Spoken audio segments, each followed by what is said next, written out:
सीता को उससे जुदा कर दो भैया। इसे किसी प्रकार पकड़ लीजिए ना।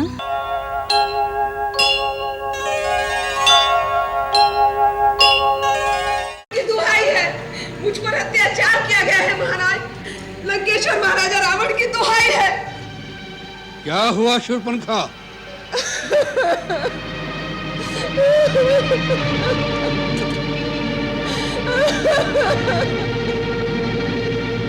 ये कैसी गति बना रखी है?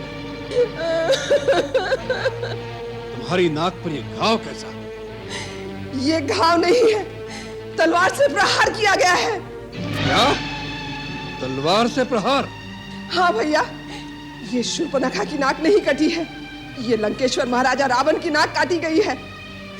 आप यहाँ राग रंग में भूले बैठे हैं कि शत्रु ने आपकी सीमा पर आक्रमण करके आपकी अग्रिम छावनी को विध्वंस कर दिया है। छावनी को विध्वंस कर दिया है? तो जनस्थान में बैठे खरदूषण क्या कर रहे हैं? खरदूषण युद्ध में मारे गए हैं। उनको मारना तो काल के लिए भी असंभव था। किसने किया यह दुस्साहस? एक मानव ने। एक मानव ने? असंभव। खर और दूषण दोनों शक्ति, बल और पराक्रम में हमसे किसी प्रकार कम नहीं है। एक मानव ने उन्हें मार डाला, इस बात को हम विश्वास नहीं करते। अकंपन, तुम चुप क्यों हो? शूर्पणखा कहती है, क्या ये सत्य है? हाँ, ये सत्य है महाराज। इसका अर्थ है कि यह सब देवताओं का षड्यंत्र है। एक मानव की आड़ लेकर उन्होंने हमारी सीमा पर आक्रमण किया है। कौन कौन देवता थे उनके साथ? इंद्र अवश्य आया होगा। बताओ, कौन कौन देवता उनकी सहायता करने आए थे? पिताश्री, इन देवताओं की ताड़ना किए बहुत दिन हो गए हैं। वो त्रिलोक विजय लंकेश्वर की शक्ति भूल गए? क्या इंद्र भूल गए कि मेघनाथ का नाम इंद्रजीत क्यों है? आज्ञा दीजिए पिताजी, इन सभी देवताओं को बांधकर इसी सभा में उपस्थित कर दूं। उन्हें षड्यंत्र रचने का उचित दंड दिया जाए। नहीं युवराज इंद्रजीत, उस मानव के साथ कोई देवता नहीं थे। कोई देवता नहीं थे? तो फिर कौन सी शक्ति थी उनके साथ? वो अकेला था। अकेला था? वो मानव है या भगवान? स्वयं भगवान विष्णु के लिए भी अकेले ऐसा साहस करना कठिन हो सकता है। हाँ भैया, वो है तो मानव ही, लेकिन कोई अलौकिक मानव दिखता है। उसका छोटा भाई भी साथ है। दोनों के रूप में ऐसी मोहनी है कि एक बार देख लो तो दृष्टि हटाने को जी नहीं चाहता। उनके साथ एक स्त्री भी है जिसके रूप को एक बार देख लो तो कामदेव भी मोहित हो जाए। कोई देवांगना, अप्सरा, गंधर्व, किन्नर अथवा नाग कन्या भी उसकी सुंदरता को जीत नहीं सकती। शूर्पणखा, तुम मुझे इस समय उनके और उनकी स्त्री के रूप की मोहिनी की अनर्गल बातें न सुनाओ। मुझे उस मानव की शक्ति और बल पर विचार करने दो। मुझे सोचने दो कि किस कारण उसने रावण की शक्ति को ललकारने का साहस किया है। इसके पीछे क्या भेद है? वही तो मैं कह रही हूँ। उसका भेद केवल इतना ही है कि जब मैंने उस स्त्री को देखा तो मैंने सोचा, जिस प्रकार संसार की हर उत्तम वस्तु महाराजा रावण के पास है, उसी प्रकार इस नारी को भी लंकेश्वर के राजमहल की शोभा होना चाहिए। यह सोचकर ही मैं उस नारी को आपके लिए उठाने गई कि दोनों भाइयों ने मुझ पर आक्रमण करके मेरी ये दुर्दशा कर दी। जब मैंने कहा कि मैं लंकापति रावण की बहन हूँ, मेरी हंसी उड़ाई गई। उतना ही नहीं, मेरे नाक को काटकर आपको चुनौती भेजी है और कहा है कि जाकर अपने भाई से कह दो कि अपनी वीरता पर इतना अभिमान है तो स्वयं आकर ले जाए सुंदरी को, नहीं तो अपनी नकटी बहन के आंचल में मुंह छुपाकर लंका से भी भाग जाए। बस करो शूर्पणखा। क्षमा करें महाराज, मेरा हृदय अपमान की ज्वाला से धड़क रहा है। उन्होंने आपकी बहन के नाक काटकर असुरों को एक तरह से चुनौती भेजी है, आपकी वीरता को ललकारा है। अगर आप में आत्मसम्मान की भावना है तो आज ही उस स्त्री को छीनकर उनसे ले आइए और उन दोनों मानवों को मेरे हवाले कर दीजिए, ताकि मैं उन दोनों को अपनी इच्छा अनुसार दंड दूं। तभी मेरे इस अपमान का बदला पूरा होगा। शूर्पणखा, हम तुम्हारे अपमान और अपने भाइयों की मृत्यु का बदला लेना हमारा प्रथम कर्तव्य समझते हैं, अन्यथा संसार के लोग हमारी हंसी उड़ाएंगे। अकंपन, कौन है वो मानव जिन्होंने अपनी मृत्यु का आवाहन किया है, हमारे भयंकर जनस्थान का विनाश किया है। हमारा अपराध करके इंद्र, कुबेर, यम और स्वयं विष्णु भी चैन से नहीं रह सकते। जो रावण काल का भी काल है, अग्नि को भी भस्म कर सकता है, मौत को भी मार डालने की शक्ति रखता है, उसके रास्ते में आने का साहस किसने किया और क्यों किया? महाबली लंकेश्वर, वो कौशल देश के राजा दशरथ के पुत्र हैं राम और लक्ष्मण। वे बड़े ही यशस्वी और तेजस्वी दिखाई देते हैं। उनके बल और पराक्रम की कोई तुलना नहीं है।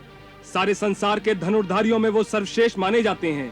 उन्हें दिव्य अस्त्रों के प्रयोग का भी पूर्ण ज्ञान है। ऐसा लगता है कि समस्त ऋषियों और समस्त देवताओं के द्वारा सिद्ध किए हुए दिव्यास्त्रों पर उनका पूर्ण अधिकार है। वो युद्ध कौशल में भी प्रवीण हैं। इसी कारण युद्ध के दौरान अकेले राम के ही हाथों परमवीर खर और दूषण वीर गति को प्राप्त हुए। उन्हें माया की विद्या भी पूरी तरह आती है। इसी कारण हमारे राक्षस सैनिक भय से व्याकुल होकर जिस जिस ओर भी जाते हैं, वहां वहां वो श्री राम को अपने सामने खड़ा हुआ पाते हैं। उनके मोहनी अस्त्रों की माया से हमारे राक्षस सैनिक एक दूसरे को राम समझकर आपस में ही लड़ लड़ कर मर गए। वो इतने वीर हैं तो उनकी वृत्ति धर्म विरुद्ध नहीं हो सकती।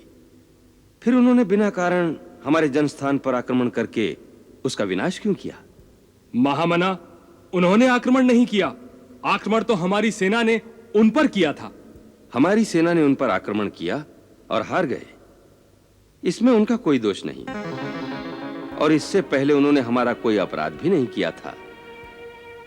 लगता है उन पर आक्रमण करना अनुचित था। विभीषण जी, आप इस बात पर भी ध्यान दें। पिछले कई वर्षों से इन दोनों राजकुमारों ने दंडकारण्य में ऋषियों और मुनियों की रक्षा का उत्तरदायित्व अपने ऊपर ले लिया था। इनका आश्चर्य पाकर ऋषि और मुनि वनों में निर्भय होकर विचरने लग गए हैं। उनकी करनी ऐसी जान पड़ती है जैसे ये पृथ्वी को राक्षसों से रहित कर देंगे। उन्होंने विराट जैसे बहुत से बलवान राक्षसों को भी मार डाला है, जो अपने आहार की खोज में तपोवन में जाकर ऋषियों मुनियों का भक्षण करके जीते थे। इस दोष के लिए वो अवश्य ही दंड के भागी हैं। खर दूषण ने उन पे आक्रमण करके उचित ही किया था। यह केवल आवेश की बात है युवराज इंद्रजीत। बुद्धि का तर्क इसके विपरीत होगा। सबसे पहली बात तो यह कि उन्होंने अपनी सीमा के अंदर अपनी प्रजा की रक्षा की थी, जिसका उन्हें पूर्ण अधिकार था। दूसरे, जिनके शौर्य का बखान हम पहले से सुनते आ रहे थे, उनके बलाबल की पूरी जांच किए बिना हमारे सेनापति खर और दूषण ने केवल एक स्त्री के भड़काने पर धावा बोलकर अपनी सेना का सारा नाश कर दिया। इससे बड़ी भूल और क्या हो सकती है? विभीषण भाई, तुम हाथों में चूड़ियां पहनकर बैठ जाओ और फिर तर्क करो। ऐसे किसी की बहन की ऐसी दुर्गति हो जाए और वो नीति और अनीति की बात सोचे, ऐसी संस्कृति किसी वीर जाति की कदाचित नहीं हो सकती। अंधी वीरता किसी काम की नहीं होती। अंत में नीति और धर्म की ही विजय होती है। विभीषण, वीर पुरुष अपनी आन और शान के साथ जीता है। वह तुम्हारी तरह इस भय से आशंकित नहीं रहता कि कहीं ऐसा ना हो जाए, वैसा ना हो जाए। हमारी राक्षस जाति सबसे उत्तम है। किसी मानव को उस उत्तम जाति पर हाथ उठाने का साहस हो, उससे पहले हम उसका हाथ काट देंगे। फिर उन्होंने तो हमारी बहन को अपमानित किया है। हम इसी समय उन पर आक्रमण करके बदला लेंगे और उनकी स्त्री को अपनी रानी बनाएंगे और उन दोनों वनवासियों की बोटी बोटी काटकर अपने राक्षसों में बांट देंगे। मेरी भूल क्षमा करें महाराज। मेरी सम्मति में आपका उन पर सीधा आक्रमण करना उचित नहीं होगा। तो मानवीय राजकुमारों से स्वयं लंकापति रावण का युद्ध करना उसकी मर्यादा के अनुकूल नहीं होगा महाराज। परंतु जब वो खर और दूषण जैसे पराक्रमियों का सेना सहित संहार कर सकते हैं, तो स्वयं रावण का जाना ही उचित होगा। महाराज, यदि आपने दो मानवों को जीत भी लिया तो इसमें आपकी क्या शान होगी? और यदि उन्होंने खरदूषण की भांति आपको किसी प्रकार की क्षति पहुंचाई तो लंकेश्वर की कीर्ति को धब्बा लग जाएगा। मेरी माने तो आप छल से उसकी स्त्री को हर लें। राम अपनी स्त्री को अत्यधिक प्रेम करता है। उसके छिन जाने पर उसके शोक में वह स्वयं ही अधमरा हो जाएगा। फिर आपका कोई भी सेवक उसकी जीवन लीला को समाप्त कर सकता है। महाराज, सेनापति अकंपन की बात विचार करने योग्य है। परंतु यह नीति विरुद्ध है। कुछ नीति विरुद्ध नहीं है लंकेश्वर। उन उद्दंड वनवासियों ने आपकी बहन पर घात किया है, एक स्त्री पर शस्त्र प्रहार किया है। आप भी प्रतिघात कीजिए, उनकी स्त्री का मान मर्दन करके अपनी बहन का बदला लीजिए भैया। हाँ महाराज, जिस प्रकार नाक से मणि छिन जाने पर नाक तड़प तड़प कर मरता है, उसी प्रकार स्त्री के अपहरण हो जाने पर वह विरह से मरेगा, लाश से मरेगा, संताप से मरेगा। निश्चय यह सम्मति हमें विचार करने योग्य लगी है। छल से, बल से, कौशल से सीता को उससे जुदा कर दो भैया। उसका गर्भ भंग होगा, तभी मेरा कलेजा ठंडा होगा। होगा, यही होगा बहन, यही होगा। यदि उनसे युद्ध करना आपकी शान के विरुद्ध है, तो क्या चोरी करके आपकी शान बढ़ जाएगी महाराज? लंकेश्वर, मेरे परम आदरणीय ज्येष्ठ भ्राता, आप परम ज्ञानी वेदवेत्ता हैं, परम तेजोमय तपस्वी हैं, पांडित्य की पराकाष्ठा हैं, परम उच्च ब्राह्मण कुल में जन्म लेकर भी पराक्रमी क्षत्रियों के समान शौर्य की कीर्ति स्थापित की है। क्षणिक कुमति में अपनी उज्जवल कीर्ति को कलंकित न कीजिए महाराज। आपने जो शक्ति पाई है वो धर्म जनित तपस्या से पाई है। अधर्म के मार्ग पर चलकर उसे क्षीण मत कीजिए। धर्म और अधर्म का विचार शक्तिहीन करते हैं विभीषण। शक्तिशाली जो करते हैं वही धर्म है। परंतु बस, इस समय हम कोई तर्क सुनना नहीं चाहते। आप लोगों ने जो कहा उस पर हम विचार करके स्वयं उचित निर्णय लेंगे।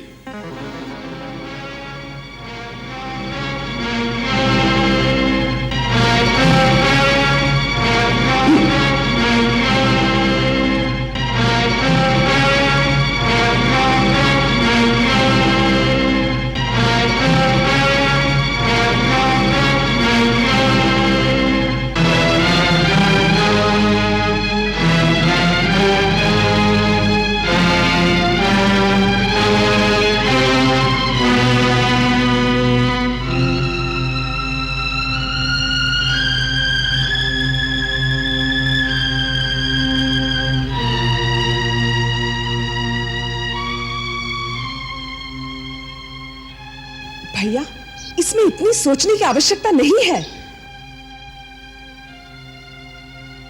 सीता आप ही के योग्य है। उसे आपके पास लाने के लिए मैंने अपनी नाक कटा दी है। आपके दोनों भाइयों ने प्राण त्याग दिए हैं। उसके बाद भी अगर आपने उसका हरण नहीं किया तो आपको शक्तिहीन समझकर फिर कोई आपके लिए प्राण न्यौछावर नहीं करेगा।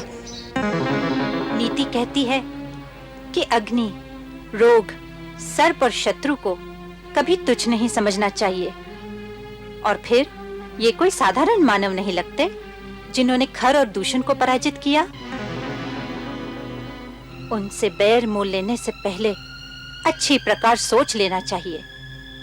आप राजा हैं, आप जो भी करेंगे उसका परिणाम आपकी सारी प्रजा को भुगतना पड़ेगा।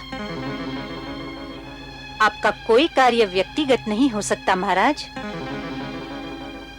सुना है कि आज दरबार में विभीषण जी ने भी आपको यही सम्मति दी है। विभीषण इसलिए कहता है क्योंकि वो कायर है, उसके रक्त में वीरता का जोश नहीं है। और मंदोदरी भाभी इसलिए कहती हैं क्योंकि उन्हें सौत के आने का भय लग रहा है। भैया, सीता जैसी अनुपम सुंदरी अगर इस राजमहल में आ जाए तो इनका प्रभाव कम हो जाएगा। सीता को एक बार देखने के पश्चात आपको संसार की दूसरी नारियां तुच्छ लगने लगेंगी। उसे एक बार ले तो आओ भैया। शूर्पणखा, एक स्त्री दूसरी स्त्री के हृदय में छुपी हुई बात को पहचान सकती है। मैं देख रही हूँ कि तुम अपने निजी प्रतिशोध के लिए अपने महापराक्रमी भाई को एक चोर का काम सिखा रही हो। स्वामी, यदि किसी स्त्री को पाना इतना ही आवश्यक है तो एक वीर की भांति उसे युद्ध में जीत कर ले आइए। जिसे आप चोर की तरह उठा लाएंगे वो आपका क्या आदर करेगी। दूसरी बात यह भी विचार योग्य है कि वो किसी और की स्त्री हो चुकी है, पर स्त्री का हरण एक पुरुष के लिए कहां तक धर्म संगत है? धर्म संगत? महारानी मंदावरी, एक साधारण पुरुष और राजा के धर्म में अंतर होता है। एक साधारण पुरुष किसी की संपत्ति पर हाथ डाले तो वो पाप हो सकता है, परंतु राजा सारे देश की संपत्ति का स्वामी होता है। फिर सीता की बात तो ऐसी है जैसे अंधे भिखारी की गुदड़ी में संसार का सबसे अमूल्य रत्न पड़ा हो, जहां उसका कोई उपयोग नहीं। राजा का अधिकार है कि उस रत्न को भिखारी की झोली से निकालकर अपने मुकुट में सजा ले, जिससे उस रत्न और राजा दोनों का आदर बढ़े। और हमने ऐसा ही करने का निर्णय किया।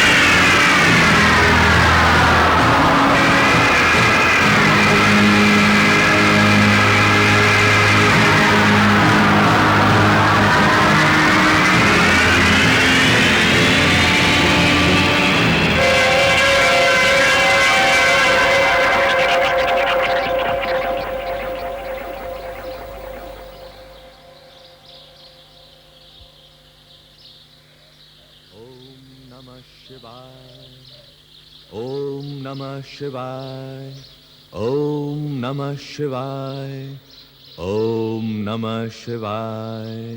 मारीच, है महाराज? लंकेश्वर, आइए पधारिए महाराज, आपका स्वागत है।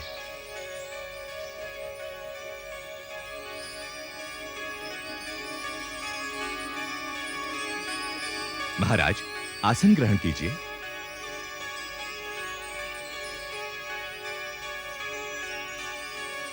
आपके इस प्रकार अकस्मात मारीच की कुटिया में आने से मन में शंका हो रही है। आपके राज्य में सब कुशल तो है ना लंकेश्वर? तात, हम तुमसे सहायता मांगने आए हैं।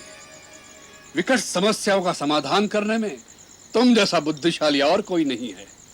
तुम बड़ी बड़ी मायावी विद्याओं के ज्ञाता हो। तुम बल और छल दोनों के प्रयोग करने में कुशल हो। इसीलिए हमें तुम्हारे सहयोग की आवश्यकता पड़ी है। परंतु महाराज, मैंने तो मायावी विद्याओं का प्रयोग छोड़ दिया है। छल कपट का त्याग करके मैंने संन्यास ले लिया है। अब तो शेष जीवन कैलाशपति की आराधना और तपस्या में ही व्यतीत करने का निश्चय कर चुका हूं। मुझे क्षमा करें, मैं आपकी सेवा नहीं कर सकूंगा। मारीच, राजा जब प्रार्थना करता है उसका अर्थ है वो आज्ञा दे रहा है। उसकी प्रार्थना स्वीकार न करने का अर्थ है राजा की अवज्ञा, और रावण की अवज्ञा का परिणाम तुम जानते ही होगे। इसीलिए हम जैसा कहते हैं वैसा ही तुम्हें करना होगा। आप बहुत अशांत लग रहे हैं लंकेश। कहिए, आपकी चिंता का कारण क्या है और उसके लिए मुझे क्या करना होगा? मारीच, एक मानव ने हमारी छावनी को विध्वंस कर डाला है, खौर और दूषण को मार डाला है। एक मानव ने? कौन है वो? सुना है अयोध्या का कोई राजकुमार है, राम, जो अपने छोटे भाई लक्ष्मण और अपनी पत्नी सीता के साथ पंचवटी में रहने आया है। उसने हमारी प्यारी बहन शूर्पणखा का भी अपमान किया है। उसकी नाक काटकर उसे कुरूप बना डाला है। हमने मन में ठान लिया है, जिसने हमारी बहन का रूप बिगाड़ा है, हम उसकी रूपवती स्त्री को उससे छीन लेंगे, हमारी रानी बनाएंगे, हम सीता का अपहरण करेंगे। इसलिए हमें तुम्हारी सहायता की आवश्यकता है। मेरी सहायता? हाँ, तुम अपनी माया से एक अद्भुत स्वर्ण मृग का रूप धारण करो, जिसके सींग सोने के हो, जिसका चरम सुनहरी हो, ऐसा जैसा कभी किसी ने देखा ना हो। तुम्हें देखकर राम और लक्ष्मण भी शिकार के लिए भागेंगे। यदि वो न निकले तो सीता उन्हें अवश्य तुम्हारे शिकार के लिए भेजेगी। उस समय मैं उसे कुटिया में से उठा लाऊंगा। देखो, उस सुंदरी का कैसा सौभाग्य है कि वन की कुटिया में से सीधी लंका के राजमहल में पहुंचने वाली है। उसका सौभाग्य है या नहीं, परंतु आपका दुर्भाग्य अवश्य उदय हो रहा है महाराज रावण। क्या? हाँ लंकेश, आप जिसे एक छोटे से राज्य का कोई साधारण राजकुमार समझ रहे हैं, उस राम की महिमा आप नहीं जानते। मुझे लगता है कि कोई सचमुच आपका परम शत्रु है जिसने आपको यह सलाह दी है, क्योंकि इस दुष्कर्म के बाद आप कुल समेत नष्ट हो जाएंगे।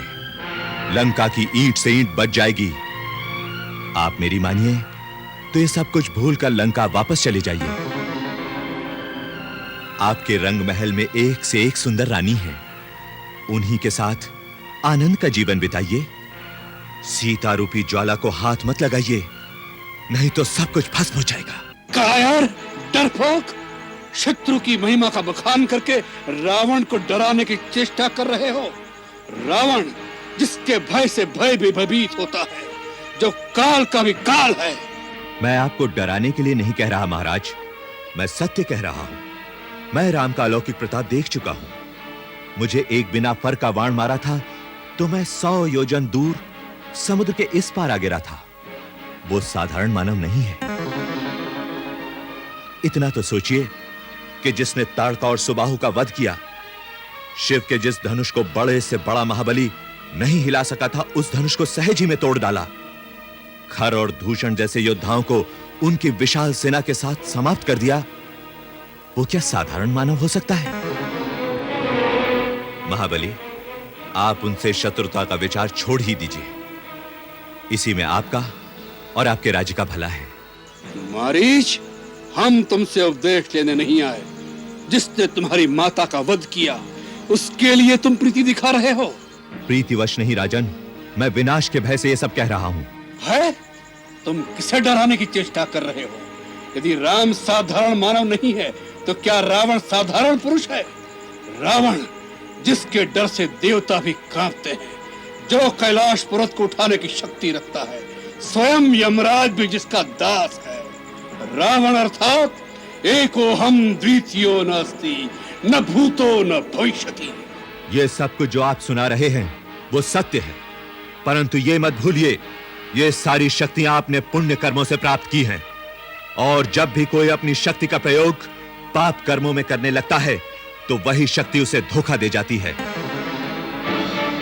मैं आपका मामा भी हूं, इसीलिए आपको नीति की बात समझा रहा हूं। जो नारी अपनी इच्छा से ना आए, वो अग्नि की ज्वाला होती है। क्यों एक जलते हुए अंगारे को हृदय से लगाना चाहते हो? बस मारीच, उपदेश सुनने की आदत नहीं त्रिलोक विजयी रावण को। हम तीनों लोकों के राजा हैं। संसार की सभी सुंदर वस्तुओं पर हमारा अधिकार है। हमारे लिए कुछ पराया नहीं, सब कुछ हमारा है। हमें नीति मत सिखाओ। शक्तिशाली पुरुष जो करता है, वही नीति कहलाती है। शक्ति का सबसे विनाशकारी रूप भी यही है, जिसका आप प्रदर्शन कर रहे हैं। यही विनाश का मूल है राजन। तुम नीति की बातें करते हो और इतनी नीति भी नहीं जानते कि राजा के सामने तर्क नहीं करते। ऐसा राजा जो अपने हितैषियों की सम्मति सुनने को तैयार नहीं होता, वो स्वेच्छाचारी आतताई कहलाता है और अंततः नाश को प्राप्त होता है। क्या आपके बुद्धिमान मंत्रियों ने इस विषय में आपको कोई सम्मति नहीं दी? जिस राजा को अपने बाहुबल, अपनी शक्ति पर भरोसा नहीं होता, वही मंत्रियों की मंत्रणा के जाल में फंसा रहता है। मंत्रियों का काम है राजा की आज्ञा का पालन करना, आज्ञा देना नहीं। जो मंत्री अपना कल्याण चाहता है, उसे उचित है कि राजा के पूछने पर ही अपना मत प्रकट करे, वह भी नम्रता के साथ हाथ जोड़कर। राजा के सामने केवल अनुकूल, मधुर और प्रिय बात ही कहनी चाहिए। ऐसे राजा ही अपने दंभ और अहंकार से अपना सर्वनाश कर लेते हैं। केवल प्रिय वचन बोलने वाले तो चारों ओर मिलते हैं। अप्रिय परंतु हितकारी कहने और सुनने वाले दोनों दुर्लभ होते हैं। सुलभा पुरुषा राजन संतता प्रियवादिनः, अप्रियश्च पश्यश्य श्रोता वक्ता च दुर्लभः। मारीच, हमें शास्त्र मत सुनाओ। कहीं ऐसा न हो जाए कि राम और सीता से पहले तुम हमारे क्रोध का शिकार बन जाओ। निर्णय कर लो, हमारे हाथों मरना है या हमारी आज्ञा का पालन करना है। महाराज, हर प्रकार से आज मेरी मृत्यु निश्चित है, परंतु राजा के हाथों अपराधी होकर मरने से कलंक लगता है। इससे तो राम जैसे शत्रु के हाथों मरकर वीर गति तो प्राप्त होगी। चलिए महाराज, सेवक आपकी आज्ञा का पालन करेगा।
देखा है। क्या हुआ सीते? एक अलौकिक मृग हमारे आश्रम के पास घूम रहा है। अलौकिक मृग? हाँ। कहाँ है? आइए जल्दी आइए। आइए स्वामी, आइए जल्दी आइए। देखिए देखिए, वो प्रकृति की अद्भुत कारीगरी, वो अनोखा हिरण।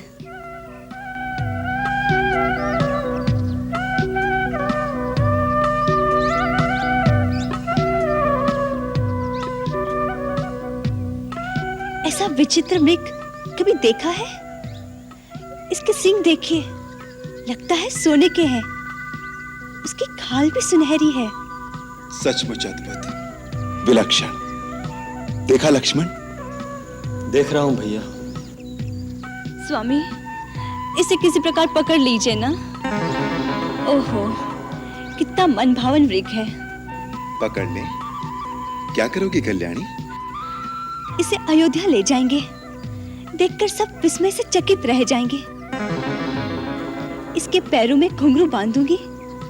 जब महल में छम छम चलेगा तो माताएं कितनी प्रसन्न होगी। नहीं तो वनवास की स्मृति स्वरूप भरत भैया को भेंट दे दूंगी। जाइए ना, जल्दी पकड़ लाइए। लक्ष्मण, तुम्हारी भाभी की इच्छा पूरी करनी ही पड़ेगी। वास्तव में यह है भी बहुत सुंदर। इसका रूप अनूप ही इसका शत्रु बन रहा है। भैया, इसके प्रति भाभी का मोह हमें किसी संकट में न डाल दे। मुझे तो यह स्वर्णमग माया जैसे जान पड़ता है। ये प्रकृति के विरुद्ध है, अप्राकृतिक है, असंभव है।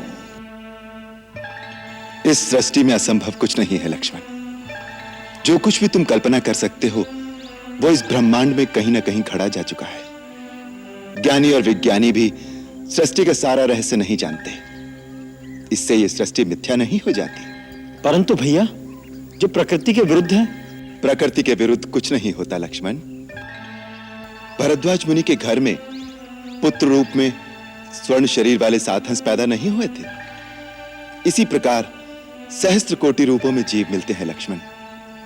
भगवान की माया के सामने ज्ञान विज्ञान का तर्क काम नहीं करता। भगवान की माया हो सकती है, परंतु ये तो मुझे कोई राक्षसी माया जान पड़ती है। याद है भैया, एक बार दंडक वन में कई राक्षस इसी तरह मृग बन के आए थे। ओहो, आप दोनों भाई इसी तरह तर्क करते रहेंगे तो इतने में हिरण भाग जाएगा। अब मेरी इतनी सी इच्छा पूरी नहीं कर सकते? लक्ष्मण, लगता है सीता मृग को पाए बिना मानेंगी नहीं। मैं भी चाहता हूं।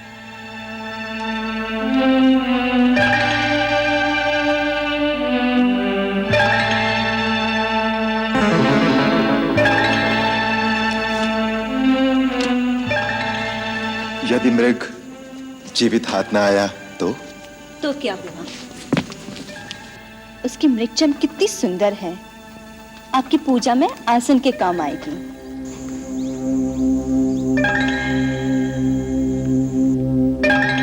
भैया, मुझे अब भी संदेह है ये कोई राक्षसी माया ना हो। यदि राक्षस ही हुआ तो उसका अंत होना भी आवश्यक है। लक्ष्मण, तुम पर्णकुटी में सीता के साथ सावधानी से इनकी रक्षा में रहना, कहीं तुम्हारा संदेह सत्य ना हो। मैं जानकी की इच्छा पूरी करने के लिए इस कांचन मृग के पीछे जाता हूं, जीवित अथवा मारकर शीघ्र लौट आऊंगा। लेकिन सावधान लक्ष्मण, वन में कई राक्षस घूमते रहते हैं, इसलिए किसी भी स्थिति में सीता को अकेली मत छोड़ना। जो आज्ञा भैया।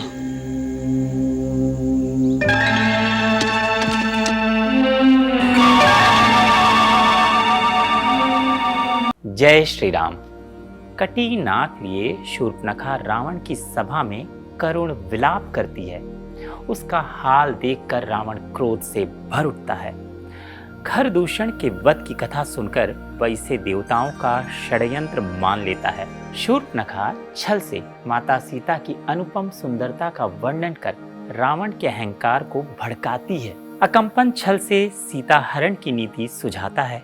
विभीषण और मंदोदरी धर्म की चेतावनी देते हैं, परंतु रावण नहीं सुनता। वह मारीच को धमकाकर स्वर्ण मृग बनने को विवश करता है।